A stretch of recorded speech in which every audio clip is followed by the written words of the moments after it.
Hello everybody, welcome along. My name is Benjamin Bloom. This is the Benjamin Bloom Football Show, and here comes the most requested video of every year.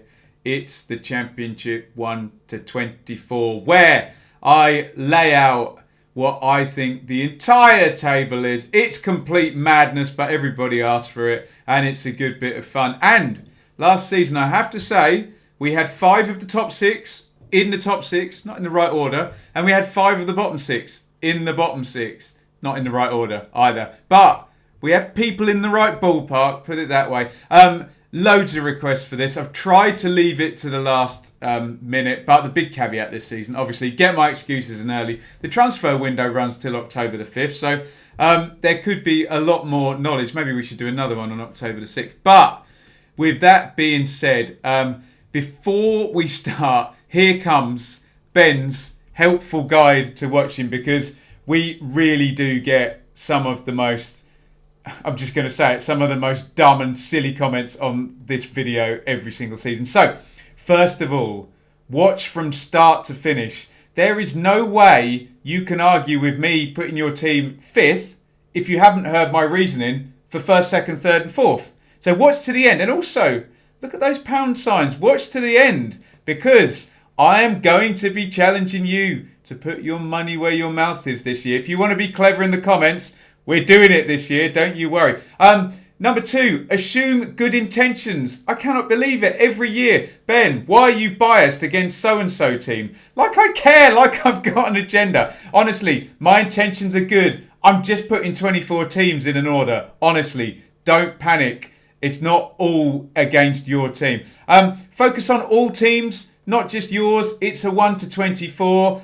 If you fast forward through to him, you talk about your team and then fast forward to the end. Nah, you haven't really done it right, have you? Don't let emotion overcome reason. I'm having this argument with people. Facts over feelings. You may love your team. You may love them way more than I will ever love them, but that doesn't mean I'm going to rank them higher just because you do, okay? You might really dislike a team. That doesn't mean I have to pull them down either. Remember that predicting even one team correctly is hard. I'm trying to do 24 for goodness sake. And that's going to play into the put your money where your mouth is. And at the bottom, look, for God's sake, it's just a bit of fun. I'm a bloke on the internet with curly hair predicting where your team might finish. Doesn't really matter. It's not life or death, okay? Shall we do it? First things first. Here are my indicators. Now, this is not my entire decision on every team, and this doesn't mean to say that they're guarantees, and they're not binary factors, these things. Clubs don't necessarily have to be in one state or the other. But here's a few things I look for. Is the club stable or unstable? I'm talking about ownership mainly. Has the recruitment been positive? Good players coming in and improvement, or negative? Good players going out and a regression. Do they have parachute payments, or are they a small fish? People get very prickly about this, but at one end of the scale, you can have 42 million quid parachute payments, and at the other end of the scale, you have nobody coming in the stadium for the first months, and maybe not very many commercial revenues. Finances do matter. We can find many statistics to correlate that. This one here, manager, 2nd full season. Now, I know I'm going to get some dumb comments saying, oh, he's in his 5th full season. Well, what I mean by this is, has the manager done more than an entire season at the club? Because would you believe in the Championship, we don't actually get that many. And I believe it makes a difference. At the other end, I've got managerial tension. Are the club trending up, or are the club trending down? Up, down. Fairly simple. What's the trajectory going forward? Right. Should we get into this? Here we go. Number 24. Somebody's got to be there. Don't accuse me of laziness just for putting the lowest ranked team of last season as the lowest ranked team of this season. I've got Wycombe Wanderers. Got into the playoffs. The points per game. Put them into 3rd position. Then they did boss the playoffs. Brilliant stuff from Gareth Ainsworth last year to get them up. However, I would rank Wycombe with Burton and Yeovil, who've been in this division before. It's the first time in here. Sometimes teams are just too small and they get up and they might yo-yo. They might be trending up as a club, But I think Wycombe is going to be a struggle. They're going to have a very set pattern of play, which worked for them last season. But remember, they were barely even expected to be in the top 8 in League One, let alone surviving in the Championship. So that small fish category, I think, is going to do for Wycombe. Although they are trending upwards, they do have a manager with more than a year's tenure, and they are stable as a club. In fact, investment in last season. Good luck to them. It's going to be a struggle. Oh, it's a controversial one in 23rd. Straight away. Now, this is tricky for everybody. Sheffield Wednesday have been deducted 12 points for FFP. If that 12-point reduction is removed, I would not have them in the relegation zone. However, I think that 12 points deduction is going to be a bit of a death sentence. Firstly, because you're looking like 60 points, basically. I think 46 to survive. So 58, 59, 60 would likely be safety. Sheffield Wednesday tanked the second half of last season. They were the second worst team, I think. Only Hull were worse from Christmas onwards. And they have lost players in terms of Stephen Fletcher and Morgan Fox. And yes, they've recruited, but they recruited Dunkley and Windass from Wigan, who were relegated. I know they were great, but for the most part, we're used to being down the bottom there.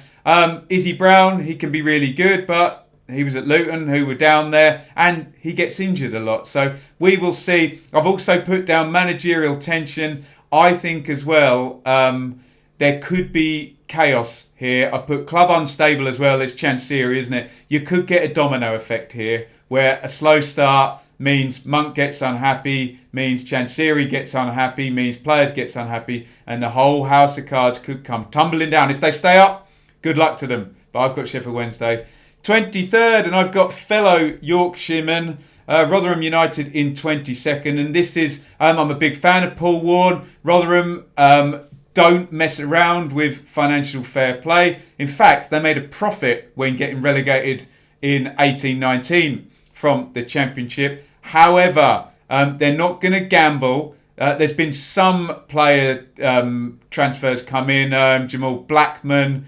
another goalkeeper as well, Johansson. We've covered it on the transfer videos. Nothing really, Kieran Sadlier as well. Nothing really making me think they're going to massively improve from last time they were up. Yes, they're trending upwards. Yes, they're stable and the manager is over 1 year of full tenure. However, I think the small fish tag is going to do for Rotherham again. Again, good luck to them. And what I will say about all three clubs I've predicted to go down, there is likely to be a basket case in the Championship we don't know about sitting here now. And who would have thought Hull would have sold their two best players in January and tanked to the extent they did to get relegated? You never know. 21st, I've gone for Huddersfield. Now, there's a big green one there saying parachute payments, but Huddersfield aren't spending their parachute payments. They're giving them to their previous owner. In terms of instability, that then plays into my theory there. Managerial tension. I don't know anything about what Carlos Corberan is going to do. He could be amazing, in which case I'll eat my words and they'll finish way higher, and I'll be totally wrong about Huddersfield, like I was last season when I had them 8th and they finished 18th. So I've got them dropping 3 places. And as a club, they are just trending downwards since David Wagner got them up. Premier League finished. Then I think, was it another year in the Premier League? I don't know the exact stats. Then they've come down. Then they've been down in 18th. I think the trend is generally down, and it's going to be tricky for Corberan to arrest that slide. In 20th, I have got Luton, who are very stable and are over a good few years now, and under this ownership, trending upwards. They did great last year to get out of it. I've got them 1 place lower, which I think they would take. Luton just need to stay in the division, get to the new stadium and build gradually. I've got them as a small fish as well, so good luck to them as well. Low commercial revenues, small stadium. As I say, need to get to the bigger one. Good luck to Nathan Jones. I like Luton. I live nearby. I've got them down in 20th, which I think would be a decent finish. Birmingham City I have got in 19th, which is 1 place higher than last season, where they completely tanked the end of the season as Pep Clotet was a dead man walking. I've said the club is unstable. I just think under Trillian, you're never more than 6 months away from a manager possibly going, are you? And managerial tension. How is the Trillian and Karanka, who's been traditionally curmudgeonly there? None of the signings are really, apart from maybe Jonathan Lecco, really making me think there's going to be a massive improvement. So I've gone up 1 place from last season into 19th. Up 7 places, I've gone for Coventry City, who were good last season. Best football team in League One, probably by quite a fair distance when you consider that Wycombe and Rotherham, who were quite direct, let's just say, nothing wrong with that. But in terms of actual football and then doing it sustainably and pattern of play, I think Coventry might have a bit more about them to score goals and get about teams here. The recruitment's been positive. Sheaf and Hamer, the midfielder, Hammer, however you pronounce it. Tyler Walker as well might be a goal scorer for them. And the chap whose name I've forgotten on loan from Brighton at the back. They're trending upwards as a club. The manager is stable. The club is not stable. We know all the issues with the playing outside of the stadium and the ownership, but they seem to be getting by. So I've gone for 7-place jump for Coventry into 18th.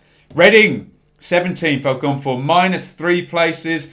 I've not much green in there, is there? I've gone for the club being unstable. Mr. Dai Young has put Mr. Dai Young Peng in executive control now, with Nigel Howes moving off. Mark Bowen's gone. I don't know anything about Veljko Paunovic, the manager. I think they've got some good players with Swift and Maite and Ijaria, but there's just this air of instability about Reading that makes me worry. So I've gone -3 places from last year and 17th spot.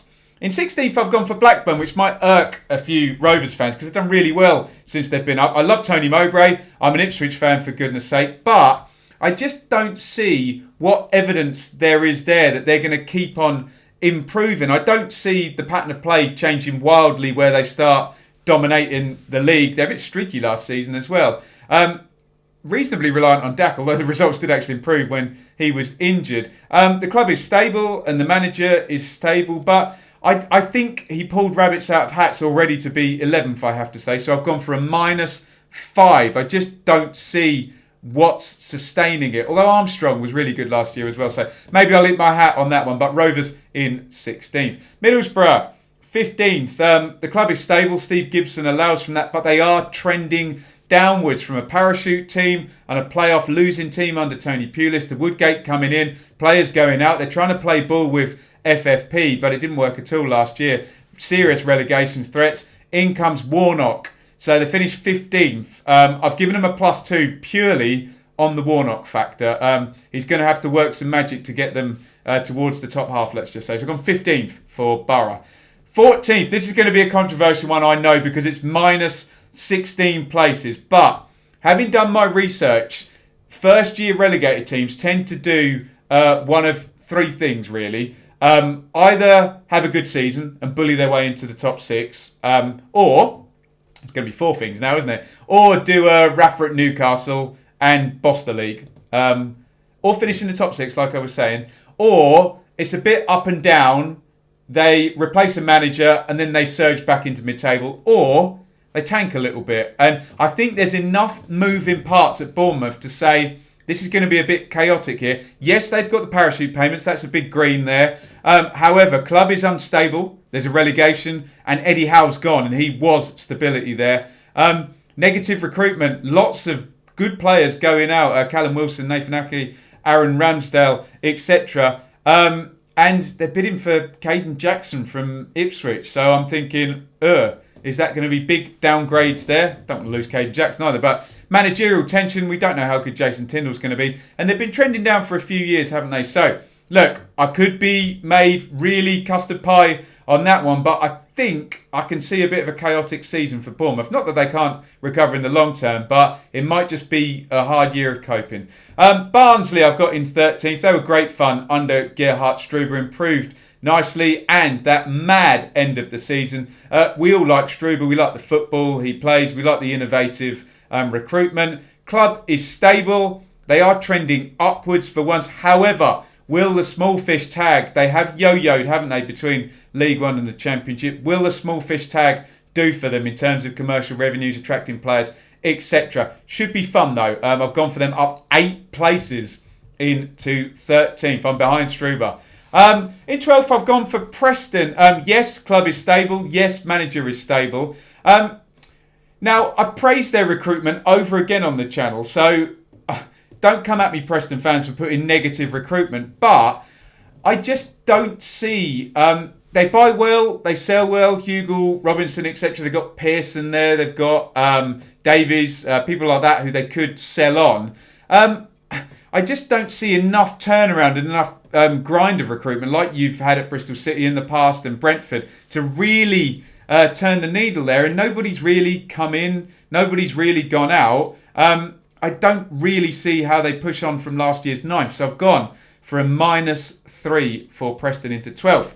QPR in 11th. QPR are a lot of fun, aren't they, with Eze last season? Obviously, he has gone, so I've put that as negative recruitment. However, I do like the players that have come in terms of Rob Dickey, Tom Carroll. They all seem fairly Warburton players. Lyndon Dykes will replace Jordan Hugill's role last year. Remember, Wells was there. So if you look at Eze, Wells and Hugill not being there, you can only kind of conclude negative. Then I've put club stable, which is amazing for QPR, which is rare. And a manager in the second full season. I think they'll score enough goals to get them into the middle of the table. So I've got them up 2 places in 11th. In 10th, I've got Bristol City. I've got a weird theory about this. Yes, the club is stable, okay? Long term, the club is stable under Steve Lansdowne. However, the recruitment, I'm not really feeling this season, and it's been brilliant in the past, really brilliant. You know, turning Webster around from 3 million to 24 million, and Lloyd Kelly cashing in, buying, selling. This summer feels a little bit like we're starting to throw stuff at the wall. You know, Chris Martin, well, they've already got Wells and Jeju. Does that fit in with what they were doing? Mawson on loan, yeah, that looks good. Chris Brunt, not entirely sure. And there is the managerial tension here that a lot of Bristol City fans didn't really want Dean Holden. They wanted a safe pair of hands to move on from Lee Johnson stabilising them in upper mid-table. So I've gone 2 places up. I have a theory that they may not be finishing the season with Dean Holden. And it might be curmudgeonly Chris Hughton or Mick McCarthy taking Bristol City to 10th in the end after they were, 16th in October or something. Watch this space. I could be wrong. 9th, I've gone for Millwall. I apologise to Millwall fans because a lot of Millwall fans are very enthusiastic. And I've got the -1 place from last season. I thought last season 8th place was another rabbit out of hats job for Millwall.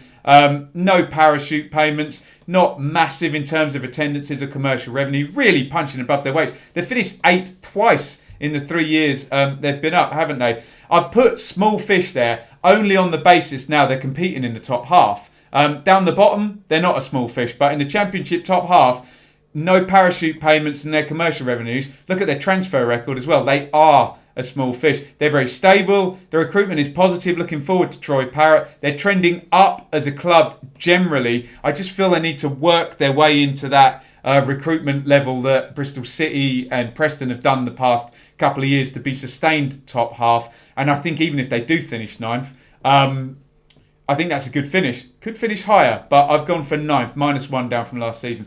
8th, Swansea. Now, there are a lot of people's darlings here.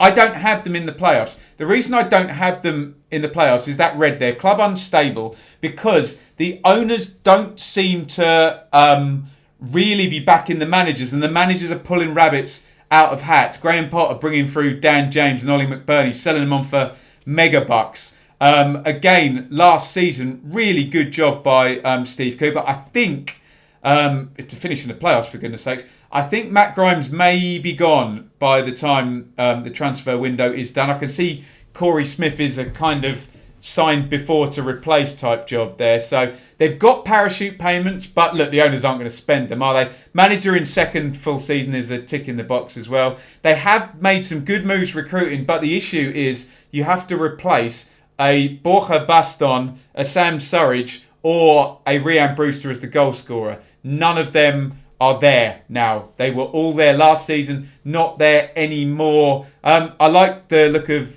Gibbs White, Guay, Smith. The recruitment is good, but you've got to back up what you did last season. So I've gone for -1 and 8th place for Swansea. Oh, that'll ruffle a few feathers. I think Derby are going to improve next season because Philip Koku is in his second full season. Pattern of play will improve. I feel they're trending upwards. Forgive me. I know they lost in the playoff final the season before, but there was some idea of a reset, wasn't there? That Mel Morris was going to stop with the trying to challenge the parachute clubs, and they retooled, promoted young players, Whittaker, Buchanan, Knight, Sibley, Bird, brought in Rooney alongside them. Yes, they need a forward. However, I think that they're on the right track. I think those young players are going to improve. I've put club unstable just because constant FFP stuff, Mel Morris, and will the ownership even change soon? We don't know. However, I do think they improve. I think the pattern of play will improve. I think the young players will improve. Bogle will be a big loss, more so than Lowe having gone out. But we're expecting this Polish guy, the winger, to come in as well. I think Bielik comes back. I like Derby for 7th place, +3 places for me. And here we go into the playoffs. I've gone for Cardiff in the playoffs. I've gone for them to regress 1 place. And there's been this weird thing with Mendes Lang having his contract torn up just before I start recording. Don't know anything about that. Club is stable and has second-year parachute payments. Will they give some to Harris? I think more in terms of loans.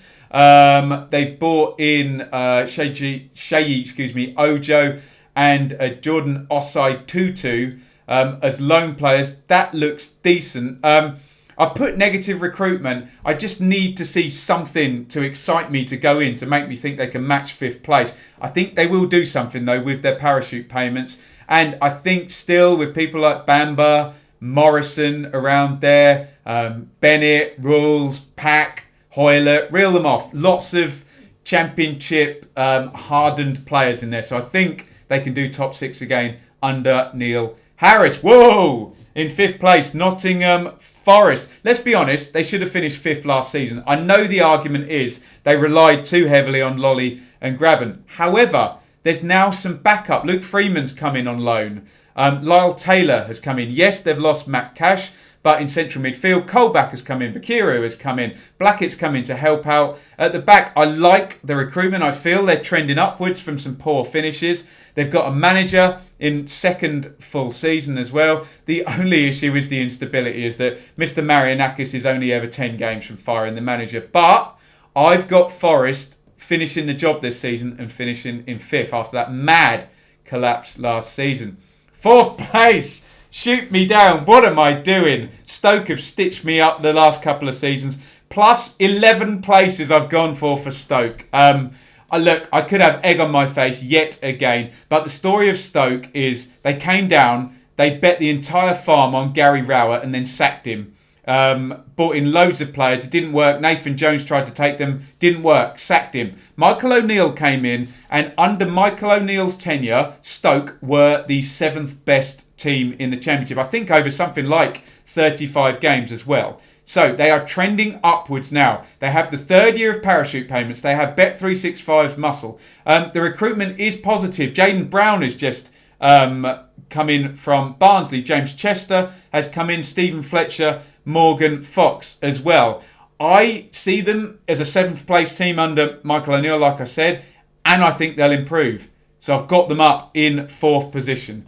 That's a big gamble on my part, but I hope my explanation holds some water. Here comes the top 3. Ollie Watkins has just left Brentford today. Look, the club is stable. The club is run brilliantly, okay? The manager is in the second full season. They're trending upwards massively. They're now a team that's expected to be in the playoffs and chase for automatic. So, forgive me for calling them a small fish because they're against parachute teams. Yes, they generate massive amounts of money. We've just sold Watkins for megabucks, but they're still a small fish in terms of the top of the Championship. They're getting there. New stadium, more commercial revenues, bigger recruiters. They're run brilliantly. However, I've put negative recruitment. I know that sounds ludicrous for Brentford, easily the best recruiters in the Championship, but they've lost Watkins. I feel that they're going to lose Ben Rama. Okay, yes. Who can we trust best to replace Watkins and Ben Rama? Obviously Brentford. But now,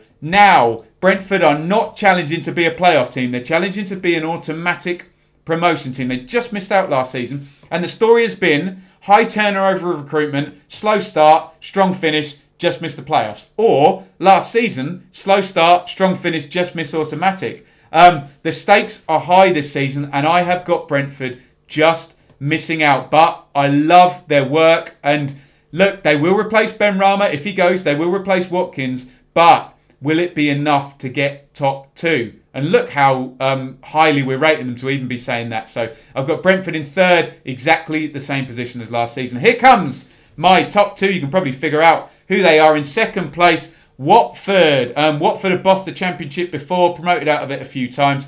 They have the parachute payments. They have just sold Doucouré today for 20 million. They're going to have money to spend. They're going to have financial muscle. They're going to have size in terms of their recent Premier League tenure. And their squad is stacked with players of high calibre. Now, the issue is the 3 red marks down there. First, they're trending down. Can they survive a relegation and come back? Secondly, managerial tension. We don't know how good Vladimir Ivic is going to be. On paper, he's really good. We don't know. He's never managed a game in the Championship. And the third thing is club instability. It's the Pozzos. He could have 4 points from the first 11 games and they'll fire him. And someone else comes in and that could make chaos and that could make them struggle. However, if they negate those 3 things, the squad is ridiculous. I know we said that about Premier League relegated teams before, but this is Watford.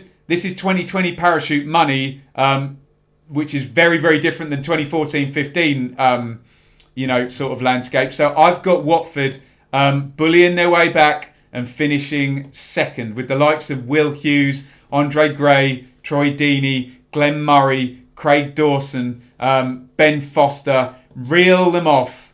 Players that should, Danny Welbeck, that should be too good for the Championship. It's not worked before, but let's see. And if those of you who are either Norwich fans or good at remembering who's left in the game, I've got Norwich finishing 1st. And this just seems set up for Norwich, the kings of the Championship, to succeed and get yet another promotion out of this league. The 1 red mark, they're trending downwards. They lost 11 games or something at the end of last season. However, this just seems set up, this entire club and this entire moment, to completely dominate the Championship. You've got the manager. Not only has he done 1 full year, he's done more than that. And his pattern of players absolutely bossed the Championship in 2018-19. No one could live with Norwich under Farker in 2018-19. They've got the parachute payments and they didn't spend any money in the Premier League. Stuart Webber knows what it takes to dominate the Championship, and Norwich plus Webber plus parachute payments plus Farker does just seem to equal domination, I think. The recruitment, very positive, very clever. They've gone ahead and signed up Quintilla at left back in case Lewis gets sold. Lewis is gone. They've already got McCallum or Byram at right back in case Aarons goes. That's fine. Campbell, he can go. They've got Kieran Dowell as a number 10. Pookie, well, they've signed Jordan Hugel. Buendia, hard to replace in the Championship, but Placheta is coming into the free off the front. The club is very, very stable compared to, the parachutes running out and that first season under Farker in 12th and selling Mattheson. There is chalk and cheese. And if there's no really big mitigating factors or chaos at Norwich, they should win this easily. And they have dominated the Championship before. So, painful as it is as an Ipswich fan for me to say, I've got Norwich finishing 1st. That is my 24-1. There it is. Have a good look at that. Now, put your damn money where your mouth is. We get a load of prickly comments. Man, why have you got my team too low? How can you have that team higher? Moan, winch. After I've filmed this video, I will be filming a giveaway, a challenge. Peter, one of my Patreons, has very kindly stepped up and donated a prize. There will be a cash prize, so don't comment just yet. Keep your powder dry. Wait for the other video. Watch the other video for details and then put your comment in, because I want you to have a go. You do it. You predict your 1 to 24. Have a look at the details in the other video and you can win a cash prize. So, no use commenting me moaning and whining, because I am challenging you. Put your money where your mouth is and do your 1 to 24 for a cash prize. A big giveaway coming up on the channel is all I will say. I'll film that video straight after I've done this one. As you can hear, I'm excited, and thank you very much to Peter over on Patreon for sorting that out. With that being said, please interact. It is a thumb up. Where's my thumb? I need to put it over there so you can see it on the camera. Comment, but wait. Please wait until you know the challenge rules. Subscribe to the channel, 11,908. Come on, get me to 12,000. Join our Fantasy League. First Fantasy League video tomorrow is the code there, T5QBR0, weekly Fantasy League videos. If you don't want to see my ugly mug and my beautiful hair and my lovely shirts and my wonderful room, you can listen on the podcast here. The Benjamin Bloom Football Channel is available on all good podcast providers. COVID took my job. They took our jobs. So I'm trying to make a go of this full time. Well, to begin with, alongside my work as a musician, but I'd love to do this. So please support me.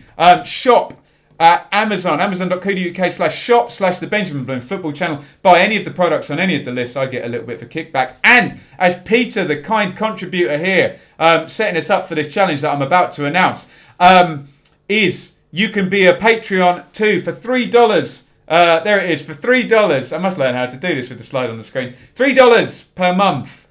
You can support the channel. The price of a cup of coffee or a pint or a pie on the terraces whenever we get back. You can support me, get your name in the description, and know that you supported a fellow football fan in his ambition to waffle about football, either part-time or full-time as a viable living.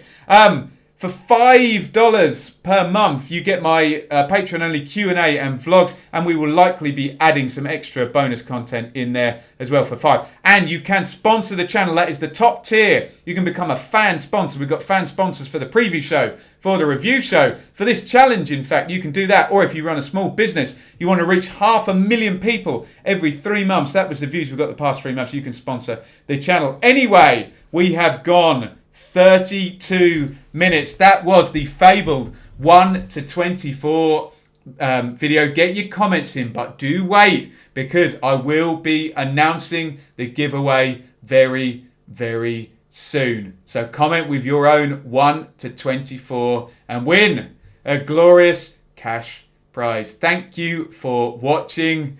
Be kind in the comments. That was my 1 to 24. Thank God I don't have to do that for another year. See you on the next video. Over and out.